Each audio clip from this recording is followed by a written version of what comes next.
ఇక డీటెయిల్స్ చూద్దాం. కృష్ణా జిల్లా గుడ్లవల్లేరులోని ఇంజనీరింగ్ కళాశాలలో సీక్రెట్ కెమెరాల కలకలం రేగింది. కళాశాలలో గురువారం అర్ధరాత్రి దాటాక విద్యార్థినులు ఆందోళన చేపట్టారు. బాలికల హాస్టల్ వాష్రూంలో సీక్రెట్ కెమెరాలు పెట్టారని వారు ఆరోపిస్తున్నారు. తెల్లవారుజామున 3:30 వరకు హైడ్రామా కొనసాగింది. వీడియోలు విక్రయిస్తున్నాడంటూ బీటెక్ విద్యార్థిపై దాడికి సహచర విద్యార్థులు యత్నించారు. విషయం తెలుసుకుని పోలీసులు కళాశాల హాస్టల్కు చేరుకున్నారు. పోలీసులను విద్యార్థులను అదుపు చేశారు. అనంతరం ఫైనల్ ఇయర్ విద్యార్థి విజయ్ని ప్రశ్నించారు. అతడి ల్యాప్టాప్, సెల్ ఫోన్ స్వాధీనం చేసుకున్నారు. కెమెరా ఏర్పాటులో విజయ్కు మరో విద్యార్థిని సహకరిస్తుందంటూ పలువురు ఆరోపిస్తున్నారు.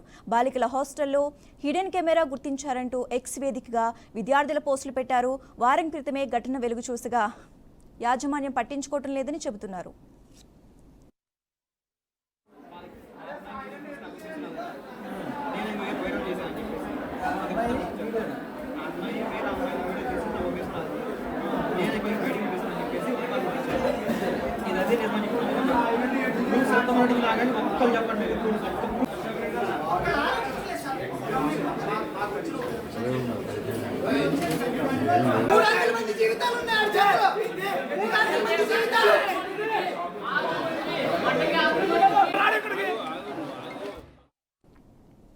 ఇంజనీరింగ్ కళాశాలలో హిడెన్ కెమెరాల ఆరోపణలపై సీఎం చంద్రబాబు విచారణకు ఆదేశించారు.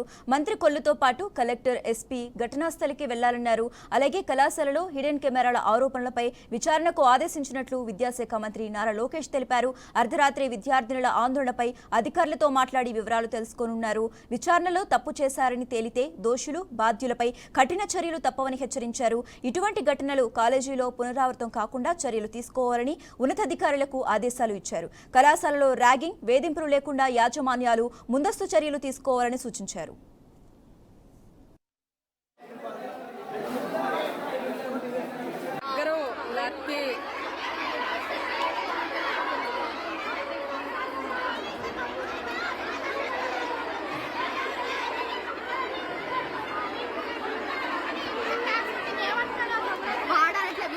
బయట కాలేజీలో కూడా తెలుసు, మన కాలేజీలో తెలియదంట అనేసి అన్నారు. చెప్పకుండా వెళ్తున్నారు. కిందట వెళ్దామా?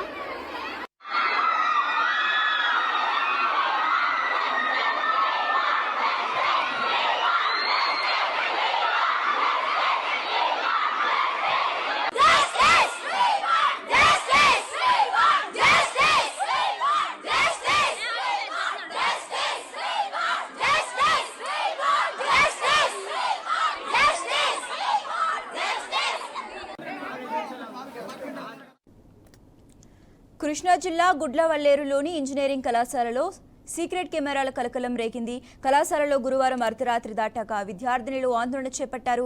బాలికల హాస్టల్ వాష్రూంలో సీక్రెట్ కెమెరాలు పెట్టారని వారు ఆరోపిస్తున్నారు. అయితే తెల్లవారుజామున 3:30 వరకు హైడ్రామా కొనసాగింది. వీడియోలు విక్రయిస్తున్నారంటూ బీటెక్ విద్యార్థిపై దాడికి సహచర విద్యార్థులు యత్నించారు. విషయం తెలుసుకుని పోలీసులు కళాశాల హాస్టల్కు చేరుకున్నారు. అయితే ఇదే అంశానికి సంబంధించి మరింత సమాచారం మా ప్రతినిధి రాజమౌళి అందిస్తారు. రాజమౌళి, మొత్తం మీద ఏదైతే కాలేజీలను అడ్డగా చేసుకున్నటువంటి కొంత కామాంధులు మొత్తం మీద హిడెన్ కెమెరాలతోటి మాత్రం చిత్రాలు చిత్రీకరించి వీటిని అమ్మడానికి ప్రేరేపిస్తున్నట్టుగా కూడా తెలిసింది. గుండ్లవల్లేరు హిడెన్ కెమెరాల వ్యవహారంపై కూడా సీఎం సీరియస్ అయ్యారు. ఈ హిడెన్ కెమెరాల పెట్టారన్న ఆరోపణల విచారణ కూడా సీఎం చంద్రబాబు నాయుడు ఆదేశించారు. అక్కడికి మంత్రులు కూడా, మంత్రి కొల్లు రవీంద్ర, కలెక్టర్, ఎస్పీలు కూడా అక్కడికి చేరుకున్నట్టుగా తెలుస్తుంది. ఇదే నేపథ్యంలోనే సుమారుగా 300లకు పైగా ఏదైతే సీసీ ఫుటేజ్లకు సంబంధించి అంటే హిడెన్ కెమెరాలో ఉన్నటువంటి రికార్డ్ చేసినటువంటి వీడియోలను అమ్మినట్టుగా కూడా తెలుస్తుంది. అయితే ఆడపిల్లల తర్వాయిగా అంటే హాస్టల్లో సీసీ కెమెరాలు పెట్టి అంటే హిడెన్ కెమెరాలు పెట్టి రికార్డులు చేసి అవన్నిటిని కూడా బ్లాక్ మెయిల్ దందాలకు అమ్ముతున్నట్టుగా కూడా తెలిసింది. దానికి సహకరించారంటే ఏదైతే ఆ హాస్టల్లో ఉన్న కొంతమంది విద్యార్థుల చేత కూడా ఈ పనిని చేయించినట్టుగా కూడా అనుమానిస్తున్నారు. ఇదే నేపథ్యంలో సుమారుగా అంటే మనం చూసాం గత 300 మంది మహిళా విద్యార్థులు 300 మంది మహిళా విద్యార్థులు ఒక్కసారిగా రోడ్డుపైకి వచ్చి ఎస్టీకి న్యాయం జరగాలంటూ కూడా వారంతా ఆవేదన వ్యక్తం చేశారు. ఎందుకంటే ఒక ఆడపిల్లకు సంబంధించి తన మాన ప్రాణాలను కాపాడవలసినటువంటి రక్షణగా ఉండాల్సినటువంటి వ్యక్తులే ఇలాంటి అగత్యాలకి పాల్పడుతుందని చెప్పుకునేది ఎవరు అంటూ కూడా వారు ఆవేదన వ్యక్తం చేశారు. అయితే ఈ వెడెన్ కెమెరాలకు సంబంధించి వాళ్ళ బాత్రూమ్లలో కావచ్చు, లేదంటే బెడ్రూమ్లలో కావచ్చు, ఆ సీక్రెట్ గానే కొందరిని డబ్బులకు ఎరాయేసి వారిని పట్టుకొని అక్కడి నుండి వెడెన్ కెమెరాలు పెట్టించి ఆ నీల చిత్రాలను వారు బ్లాక్మెయిల్ గా అమ్ముతున్నట్టుగా కూడా తెలిసింది. ఇది అంతా కూడా ఇది పెద్ద క్రైమ్. అంటే మొత్తం మీద ఒక మాన ప్రాణాలను కాపాడవలసిన అధికారులు కావచ్చు, లేదంటే విద్యార్థులు కావచ్చు, వీరందరూ కూడా చేస్తున్నటువంటి పన్నగం అన్నట్టు తెలుస్తుంది. 300 మందికి పైగా నీలి చిత్రాలు అంటే వీరందరి రాసే కెమెరాల ద్వారా వీటిని అమ్మడానికి చూస్తున్నారు. కానీ దీన్ని సీఎం కి సంబంధించి ఏదైతే చంద్రబాబు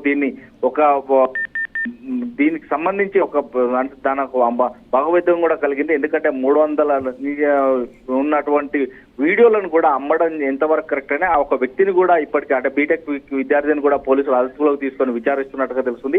మొత్తం మీద అక్కడికి మంత్రులు చేరిన తర్వాత ఎస్పీ స్థాయి అధికారి కూడా దీన్ని మానిటర్ చేసి ఇమ్మీడియట్లీ విచారణ చేపట్టాలని చేసింది. ఎందుకంటే ఆడపిల్లల సైతం ఆ అవాబికుల అంటే భజన పడితే బాగోదు అని చెప్పేసి, ఎందుకంటే ప్రాణాలు తీసుకునే సైతం ఉంటది కాబట్టి వారి మీద కఠిన చర్యలు తీసుకుంటామన్నట్టు కూడా సీఎం తెలిపినట్టుగా మనకు తెలుస్తుంది. Okay right, thanks for updates Rajamouli.